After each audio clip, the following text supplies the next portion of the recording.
Sakit pa naman ito makatinik. Wow!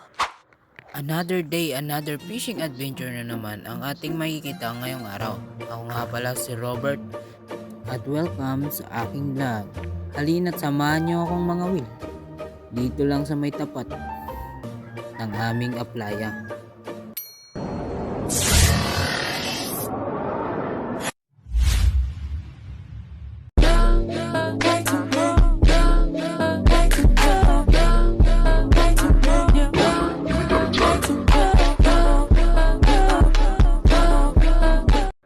Hello, what's up mga gar? Ito nga pala ang aking mga nahuli. At tignan natin ngayon ang aking pagpa-fishing ngayon dito sa may tapat ng aming aplaya.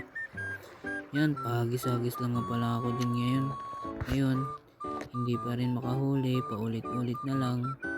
Ganoon naman talaga ang buhay, tiyaga lang. Hanggang sa makakuha ka. Kaya nga gar, ito nga pala ang una. Pahagis-hagis lang at lumipat nga ako ng area at baka sakaling meron ako ditong mahuli sa nilipatan ko. At ito na nga, hagis na ako nito niyan. Unang hagis. Oops.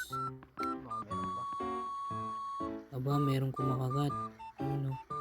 Pero hindi siya nahuli. At nagulat nga ako at hindi ko inakala na malaki pala ito. Kaya dali-dali akong tumakbo dito sa may tabi. At saka nga yan ay napakahirap talagang tanggalin dahil nga ang likot nitong bugaong na to. Dali yung bugaong. At saka ang tama niya ay sa may bandang ilalim. Ang kanyang bunganga. Yan, paisi-isi pa nga akong hawak dyan, oh. Baka kasi matinik ako. Kaya dubling ingat lang din sa mga katulad ko na mga nagpi-fishing. Masakit, matinik, yan ang tandaan nyo palagi. Kahit anong klase pang isda yan, basta matinik ka, napakasakit. Pero mas masakit pa rin yung iniwan ka.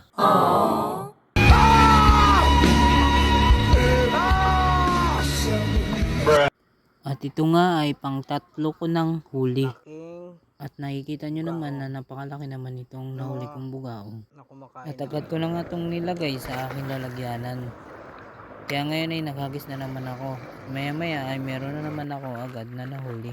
Hindi ko na kaagad nga itong nabidyohan at ito na nga pala ang last ko na nahuli na pang-apat na isda ay bugaong pa rin. Akala ko nga ay kumagat ay talakitok ay wala pa rin talagang talakitok akong napakagat. Kaya napakahirap talaga dito sa spot na to ang mga talakitok. Yan guys, tinapakan ko na kasi nga napakasakit pag natinik. Paisi-isi tayo magtanggal ng hook. Yan na. At agad ko nga itong nilagay sa aking fish net. Bali nakahuli na pala ako ng 4 na pirasong puro lang bugaong. Yan guys, at maya maya ay agad na rin akong umuwi. Ito lang nga pala ang aking mga nahuli.